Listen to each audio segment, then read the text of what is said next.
오늘 여러분 추수감사주일인데 기쁘십니까? 너무 좋으시죠? 마음도 기쁘고 이제 육적으로도 기쁩니다. 앞에 이렇게 풍성한 과일 또 이게 있는 것만 봐도 참 기쁘고 즐겁고 감사하고 너무나 좋습니다. 자, 여러분 가을에는 이렇게 곡식들 과일들도 많이 열매를 맺는 시기이지만 또 여러분의 삶 가운데서도 아마 여러 가지 열매들이 있으셨을 줄로 압니다. 자, 여러분의 올해 들으셔서 오늘까지 이르기까지 여러분 삶에 얼마나 많은 열매를 맺으셨습니까? 여러분 열매를 많이 맺으셨나요? 적게 맺으셨나요? 라고 대답하기 곤란하시죠. 그래서 이제 아마 많이 맺으신 분도 계시겠지만 그렇지 않은 분들도 아마 있을 겁니다. 근데 참 쉽지가 않은 것 같아요.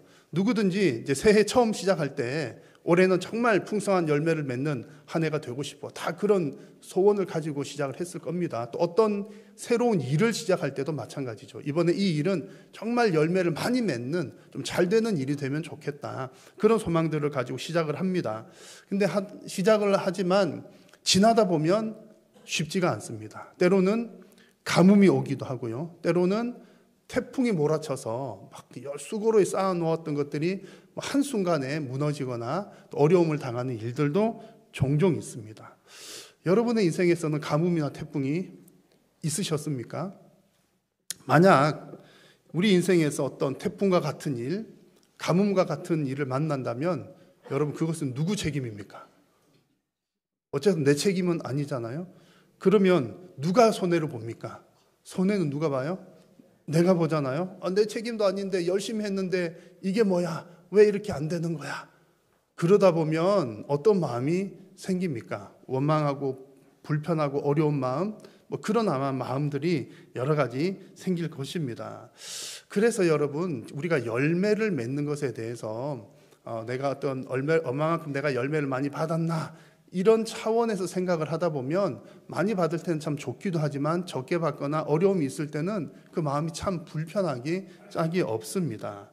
그래서 사실은 우리가 열매를 생각할 때 내가 받은 열매 쪽만이 아니라 또 내가 맺어가는 열매에 대해서도 좀 생각을 해 보아야 합니다. 오늘 추수감사절은 당연히 하나님께서 우리에게 주신 열매에 대해서 감사하는 절기이지만 우리가 더 성숙한 신앙을 위해서는 내가 받은 것만이 아니라 하나님을 위해서 하나님께 드리는 열매를 맺는 것에 대해서도 관심을 가져야 한다는 겁니다. 여러분 왜 이 부분이 중요하냐면 나에게 주어진 열매만 생각하다 보면 열매가 많을 때는 기분이 좋아요. 열매가 적으면요 그럴 때도 있지라고 말은 하지만 마음은 참 힘듭니다. 근데 이게 기분 좋고 안 좋고의 문제뿐만이 아니라 열매를 많이 맺으면 괜히 내 신앙도 막 좋아지는 것 같아요. 그래가지고 성도님들 딱 보면 알거든요. 어떤 분들이 이제 서로 인사 나누면서 할렐루야, 아멘 이런 인사를 할 때 왠지 목에 힘이 들어가면 저분 뭐가 좀 일이 잘 풀리셨구나. 그런 이제 경우들이 많고요. 어느 날 보면 여러분 합시다 하면 할렐루야 그러면 아멘 큰 소리로 잘 하시던 분들도 어느 날 그냥 조금 이제 이렇게 힘이 없어갖고 그냥 아멘 그러면 뭐가 좀 잘 안 되는구나 그런 경우들이 있습니다. 그래서 열매를 많이 맺느냐 안 맺느냐 내가 많이 받았냐 못 받았느냐에 이렇게 중점을 두다 보면 그것에 내 신앙도 좀 영향을 많이 받습니다. 그러나 내가 받은 열매 말고 내가 맺어야 되는 열매에 관심을 두기 시작하면 신앙은 계속해서 성장할 수밖에 없습니다. 큰 요동이 없습니다. 왜냐하면 내가 받은 것, 안 받은 것은 내가 기분이 좋았다, 나빴다 이렇게 그럴 수 있지만 내가 맺어야 되는 열매에 대해서 내가 맺어서 하나님께 드리는 것은 내가 적게 맺었다고 해서 내가 기분 나쁠 일이 아니거든요. 만약 혹여나 그러시지는 않지만 혹여나 기분 나빠야 한다면 하나님이 기분 나쁘실 그거잖아요. 하나님께 드릴 거니까. 그래서 이제 내가 적게 열매를 맺으면 기분 나쁘거나 신앙이 떨어지거나 그게 아니라 더 많이 맺기 위해서 하나님께 기도를 한다든지 소원을 품는다든지 그런 일들이 일어납니다. 많이 맺으면요 당연히 하나님께 드리는 거니까 기쁘게 하나님께 영광을 올려 드리는 거죠. 그래서 하나님을 위해서 맺는 열매에 초점을 맞추면 내 신앙이 변동이 별로 있지 않고 적으나 많으나 우리의 신앙이 성숙하게 됩니다. 그래서 우리가 관심 가져야 될 부분은 내가 맺어야 하는, 맺어 나가는 열매인 거죠. 근데 일반적으로 사람들은 내가 받은 것에 더 많은 관심을 두기도 합니다. 그래서 오늘 우리에게 주시는 말씀은 우리가 하나님께 어떻게 열매를 맺어 나갈 것인가에 관한 말씀입니다. 여러분, 지난 요한복음 필사 다들 하셨죠? 안 하신 분이 조금 더 많네요. 조금. 그래서 이제 그 요한복음 필사를 쭉 하셨는데, 이제 오늘 그 말씀은 요한복음 필사 내용들 중에 15장의 내용 일부분으로 함께 말씀을 나누려고 합니다. 그래서 오늘 주시는 말씀을 여러분 잘 받으셔서 나를 위한 열매가 아니라 하나님을 위한 열매에 더 큰 관심을 두고 풍성한 열매를 맺는 우리 모두가 될 수 있기를 간절히 소망합니다. 자, 오늘 본문의 내용은요, 예수님께서 직접 가르쳐 주신 포도나무 비유입니다. 여러분 잘 아시는 내용이죠. 핵심적인 내용은 이런 내용입니다. 예수님은 참 포도나무, 아버지 하나님은 농부, 우리 성도들은요 가지. 성도들은 가지. 그래서 가지가 예수님 나무에 잘 붙어 있으면 뭘 많이 맺는다? 열매를 많이 맺는다. 이게 핵심적인 다예요. 전부 다예요. 이렇게 명확하고 간단하고 한 이 내용 가운데 놀라운 하나님의 메시지가 들어 있습니다. 오늘 읽은 본문은 이렇게 쭉 읽다가 여러분 보셨겠지만 어떤 단어가 제일 많이 눈에 띄던가요? 열매. 그렇습니다. 열매가 한글로 열매 써 있는 것만 해도 6번이나 나왔어요. 되게 많이 나온 거거든요. 6번 나왔습니다. 그래서 예수님께서는 이 포도나무 비유를 통해서 열매를 많이 맺는 비결을 말씀해 주고 계신 겁니다. 자, 그러면 예수님께서 우리를 향해서 열매 맺는 비결 말씀하시는데, 이 열매라고 하는 것은 어떤 열매를 우리에게 말씀하고 계실까요? 그 열매는 바로 신앙의 열매, 또 다른 말로 하면 성령의 열매입니다. 갈라디아서 말씀해 보면 그 열매에 대해서 아주 분명한 말씀을 우리에게 주시는 게 있습니다. 오직 성령의 열매는 사랑, 희락, 화평, 오래 참음, 자비, 양성, 충성, 온유, 절제, 이 9가지 성령의 열매를 이야기를 합니다. 근데 이 열매들을 성령의 열매라고 부르는 이유가 있습니다. 이 구절의 조금 앞부분을 보시면 이런 내용이 나옵니다. 내가 이르노니 너희는 성령을 따라 행하라. 성령을 따라 행하라 그렇게 해놓고서 쭉 뒤에 나오면 사랑, 희락, 화평, 이 9가지가 쭉 나열이 되는 겁니다. 그러니 성령을 따라 행할 때 맺어지는 열매가 이 9가지 성령의 열매더라. 그래서 우리는 성령의 열매라고 부릅니다. 이 말의 뜻은요, 성령을 따라 행할 때 맺어진다는 이 말의 뜻은 내가 억지로 맺는 게 아니라는 뜻입니다. 내가 억지로 사랑하려고 해서 사랑하는 게 아니라 성령을 따라가다 보니 어떻게 돼요? 사랑하는 겁니다.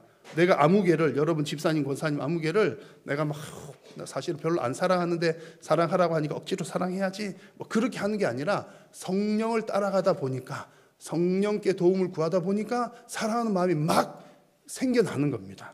억지로 오래 참으려고 하는 게 아니라 성령을 따라가다 보니까 자동적으로 자연스럽게 오래 참아지는 겁니다. 이게 성령의 열매입니다. 이 열매들은 중요한 핵심은 이거죠. 저절로 맺어지는 거다라는 얘기입니다. 자, 오늘 말씀에서는 예수님께 붙어 있다는 내용이 나오는데 같은 맥락의 내용입니다. 예수님께 온전히 붙어 있을 때 이 신앙의 열매들, 성령의 열매들이 자연스럽게 맺힌다는 이야기입니다. 자, 그러면 여러분의 삶을 한번 돌아보십시오. 여러분의 삶에는 신앙의 열매, 성령의 열매가 많이 맺힙니까? 적게 맺힙니까? 하나도 안 맺히십니까? 라고 질문하면 대답하기가 좀 곤란하죠. 뭐 그렇습니다. 근데 아마 이제 그럴 리는 없겠지만 만약에 내 삶에 열매가 적게 열리거나 전혀 열리지 않는다면 우리는 어떻게 해야 됩니까? 당연히 열매를 맺도록 뭔가를 해야 되겠죠. 그런데 여기서 중요한 부분, 오늘의 말씀의 핵심은 이것입니다. 뭐가 열매가 보이지 않을 때는 무턱대고 막 열매 맺기를 막 기도하고 막 금식하고 어쩌고 이렇게 하는 접근 차원이 아니라 먼저는 내가 예수님께 붙어 있는지를 점검하는 게 1순위라는 겁니다. 열매를 맺을 수 있는 방법이 예수님께 붙어 있는 것이라면 열매를 맺지 않는 이유도 거기에 있다는 겁니다. 예수님께 안 붙어 있으니까 열매를 못 맺게 된다는 이야기입니다. 그래서 내가 열매를 안 맺는 것 같다, 덜 맺는 것 같다 그러면 먼저 살펴봐야 될 게 내가 예수님께 붙어 있나 안 붙어 있나, 이게 제일 중요하다는 이야기입니다. 그래서 4절 말씀에서도 내 안에 거하라 나도 너희 안에 거하리라. 가지가 포도나무에 붙어 있지 아니하면 스스로 열매를 맺을 수 없다라고 분명히 말씀하고 있는 겁니다. 여러분, 뭐 점검하는 게 1순위라고요? 내가 예수님께 잘 붙어 있나 안 붙어 있나, 이게 중요합니다. 오늘 이 얘기를 여러 번 반복해서 드릴 겁니다. 근데 이제 다 들어도 이게 잘 안 돼요. 그러니까 요한복음 말씀에서도 같은 내용을 돌려서 또 얘기하고, 이렇게 돌려 얘기하고 저렇게 돌려 또 얘기하고 또 얘기하는 겁니다. 자, 간혹 이런 분들이 있습니다. 나는 하나님을 믿는데, 하나님을 믿습니다. 하나님을 믿는데 내 삶에는 신앙의 열매, 성령의 열매가 안 맺히는 것 같아요 라는 얘기를 해요. 자, 여러분, 하나님을 믿는데 열매를 안 맺을 수 있을까요, 없을까요? 정답은 있습니다. 정답은 있습니다. 입니다. 물론 이제 여러분들에게 이제 이런 질문 했을 때, 목사님 저는 열매가 없는 것 같아요, 이렇게 대답하시는 분들은 겸손하게 표현하는 겁니다. 겸손하게 뭐 이렇게 없는 것 같아요, 적은 것 같아요, 이렇게 하지만 실제로도 하나님을 믿지만 열매가 없을 수도 있습니다. 그게 어디 나오냐면 성경에 나와요. 오늘 말씀 2절에 보니까 이렇게 말씀하죠. 무릇 내게 붙어 있어 열매를 맺지 아니하는 가지는, 이라는 말씀이 나옵니다. 내게는 누굽니까? 예수님. 나무에 붙어 있어요. 붙어 있는데도 아니 열매를 안 맺을 수 있어요? 좀 전에 무슨 얘기하고 있습니까? 지금 예수님께 붙어 있으면 열매를 맺는다 그러는데, 붙어 있지만 열매 안 맺는 가지들도 있더라는 얘기예요. 이게 무슨 얘기입니까? 그래서 이 말씀에 이제 1차적인 핵심 타겟은 누구를 두고 이 얘기를 하는 거냐면 유대인들을 두고 하는 얘기입니다. 유대인들은 하나님 믿습니까, 안 믿습니까? 하나님 믿죠. 하나님 믿습니다. 근데 누구는 안 믿어요? 예수님은 메시아로 인정하지 않잖아요. 그러니까 하나님을 믿노라 하지만 예수님을 인정하지 않기 때문에, 예수님께 접붙임되어 있지 않기 때문에 열매가 없다라는 얘기를 하는 겁니다. 이게 좀 더 나아가서는 그럼 나는 예수님을 믿어요 라고 얘기는 하지만 사실은 회개 열매가 전혀 보이지 않는다면 믿는다고 말은 하지만 실제로는 안 믿는 것일 수도 있다, 그 이야기입니다. 그래서 여러분, 우리가 예수님께 붙어 있는 것이 중요한데 제대로 붙어 있어야 된다, 그 얘기입니다. 다른 말로 하면 예수님과 연합하되 온전한 연합이 중요합니다. 여러분, 예수님과 온전히 연합하는 은혜가 있기를 축복합니다. 그러니까 온전히 연합하려면 어떻게 해야 됩니까? 제일 중요한 것은요, 하나님의 말씀입니다. 7절 말씀에 너희가 내 안에 거하고 내 말이 너희 안에 거하면, 그렇습니다. 예수님께서 내가 너희 안에 거한다는 말과 내 말이 너희 안에 거한다는 말을 같이 사용하셔요. 같은 뜻이라는 겁니다. 예수님께서 우리 안에 거하는 방법이 예수님의 말씀이 우리 안에 거하는 것과 같다는 이야기입니다.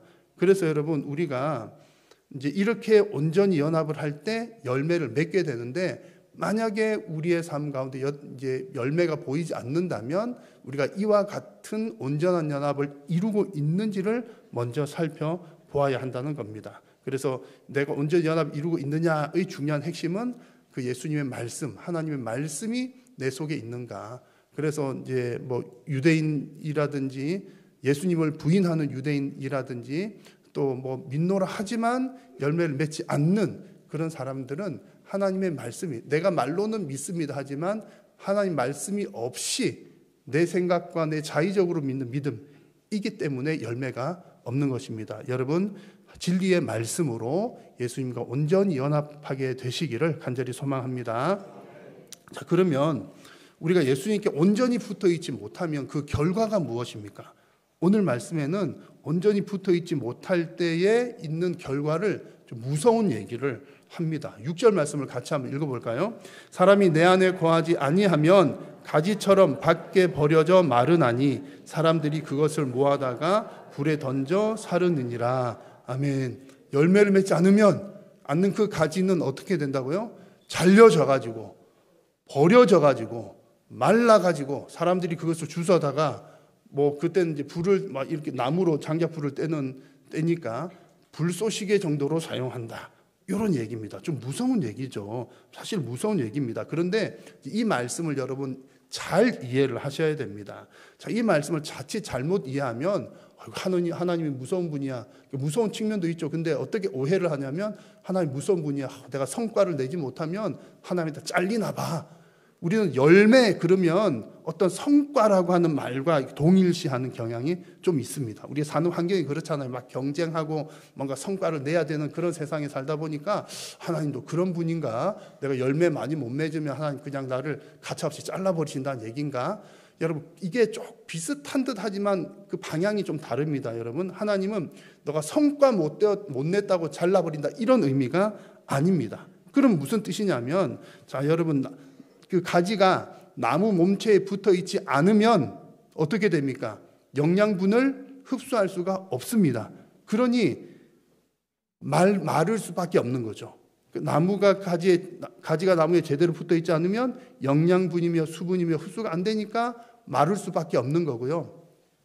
붙어 있는 것처럼 보이지만 온전하게 잘 제대로 안 붙어 있으면 역시 영양분을 제대로 공급받을 수 없기 때문에 열매를 맺을 수가 없다는 겁니다. 그러니 온전히 붙어 있지 않는 상태의 나무 가지들은 그 자체가 붙어 있지 않는 것 자체가 이미 죽은 상태라는 이야기입니다. 그래서 오늘 말씀에서 열매를 맺지 않는 가지는 불태워진다는 것은 하나님께서 나는 이따만한 열매를 바라는데 너는 요런 열매밖에 안 했구나. 너는 싫어. 잘라버릴 거야.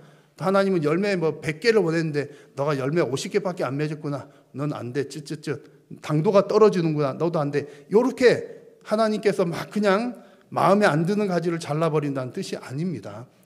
이미 나무에 붙어 있지 않는 가지는 이미 생명력을 잃었다. 그런 차원의 말씀인 거죠. 그래서 이런 맥락에서 볼 때 예수님을 떠나 있는 것 자체가 이미 심판이라는 겁니다. 요한복음 3장에서 이렇게 말씀합니다. 그를 믿는 자는 심판을 받지 아니하는 것이요 믿지 아니하는 자는 하나님의 독생자의 이름을 믿지 아니하므로 벌써 심판을 받은 것이라고 말씀을 했습니다. 이게 중요한 거죠. 예수님을 떨어져 있으면 이미 생명력을 잃은 것이요 이미 심판을 받은 것이다. 그래서 열매를 보면 그 나무를 안다. 열매가 맺히는 것을 보면 어떤 나무인지를 알고 열매가 맺히는 걸 보면 이 가지가 살아있구나 하는 것을 안다는 얘기입니다. 지난 주간의 특세 기간 중에 어느 설교자가 이야기한 것처럼 이 나무 줄기만 봐가지고는 어떤 나무인지 모르는 경우들이 있대요. 비슷비슷하니까 모르는 거지만 열매가 나오는 걸 보면 얘가 사과나무로구나 무슨 나무로구나. 물론 이제 처음부터 모양이 다른 것도 있지만 그런 열매를 봐야 정확하게 안다는 얘기를 했습니다.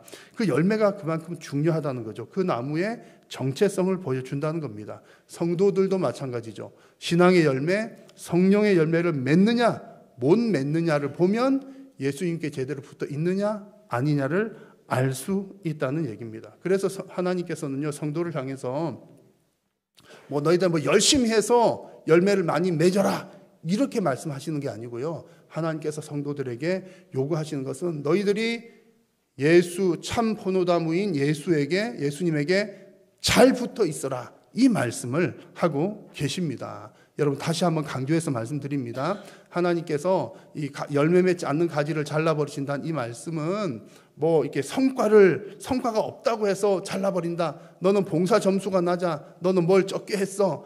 주일에 너 몇 번이나 빠졌잖아. 그런 걸로 잘라버린다는 것이 아니라 열매 없는 것 자체가 이미 생명력을 잃은 상태다라는 것을 말씀해주고 계십니다. 그래서 그렇게 해서 이미 예수님께로부터 떨어져서 생명력이 없는 그 상태는 얼마나 두려운 상태입니까? 생명력이 없기 때문에 그것 자체가 두려운 겁니다. 버려지고 불태워지고 심판을 당하는 것입니다. 여러분 이 말씀을 잘 이해하셔서 예수님께 온전히 연합한 증거로 그 증거로 풍성한 열매를 맺는 우리 모두가 되기를 간절히 소망합니다. 자, 그러면 여러분 우리가 이렇게 정말 제대로 안 붙어 있으면 열매를 못 맺고 그러면 또 이렇게 잘려지고 말라지고 버려진다는 것을 이제 알잖아요. 그 결과를 알았습니다. 결과를 아니까 좀 무섭잖아요. 여러분 내가 버려진다, 불태워진다 이렇게 상상을 해보면 얼마나 두려운 일입니까? 그래서 여러분 이 사실을 이제 그렇구나 이제 깨달았습니다. 압니다. 그럼 그 다음에는 여러분 어떻게 하시겠습니까? 당연히 열매 안 맺으면 버려진다고 하니 안 버려지기 위해서 어떻게 해야 되죠? 열매를 맺으려고 애를 쓸 겁니다. 그렇죠? 살아남아야 되니까 살아남기 위해서 열매를 맺으려고 할 겁니다. 그런데 열매가 이렇게 중요하다고 하니까 막 이렇게 열매 하다 보니까 점점점 열매에 더 집착을 하게 되는 경우가 생깁니다. 근데 여기에 성도들이 빠지기 쉬운 함정이 있습니다. 열매가 중요하고 열매 맺는 게 중요한 것 당연한 얘기지만 열매에만 집착하는 것은 위험한 접근 방식이라는 얘기입니다. 여러분 좀 헷갈리시죠? 아니 열매가 중요하다고 열매를 맺어야 된다고 얘기했다가 열매 맺으려고 막 애를 쓰는 것, 열매 하는 것은 또 위험하다고 하니 이게 도대체 무슨 얘기인가? 여러분 조금 그럴 수 있지만 앞에서 지금 전한 말씀과 같은 맥락의 말씀입니다. 열매를 잘 맺어야 된다는 것은 맞는 얘기지만 열매를 잘 맺으려면 열매에 집착할 것이 아니라 어디에 더 집중해야 됩니까? 예수님에게 집중해야 된다는 그 얘기입니다.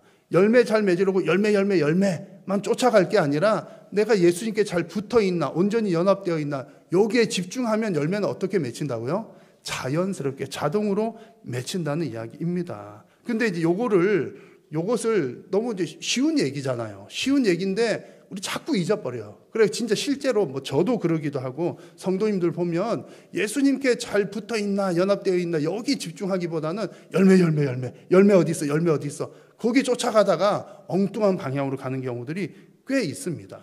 오늘 성경 본문에서도 보면 이렇게 핵심을 놓치고 오해하기 쉬운 성경 구절이 나옵니다. 7절 말씀 같이 한번 읽어볼게요. 시작.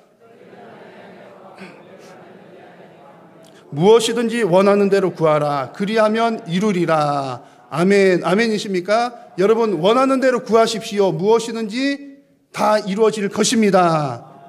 그봐 이렇게 아멘 크게 한 게 처음이에요, 여러분. 딴 데는 시켜도 안 하더니 뭐 이건 안 시켜도 이렇게 최고로 크게 하셨거든요. 왜 우리는 다들 뭘 좀 바라죠? 원하는 거 이루어지는 거 바라잖아요. 소원이 이루어지는 거. 이것은 뭐 예나 지금이나 동양이나 서양이나 뭐 중양이나 어디나 다 똑같은 거예요. 다 사람들이 뭐 이렇게 뭐 이루어지는 거 바라는 건 다 원하는 바거든. 그래서 이런 말씀 나오면 막 아멘 소리가 막 절로 커지는 겁니다.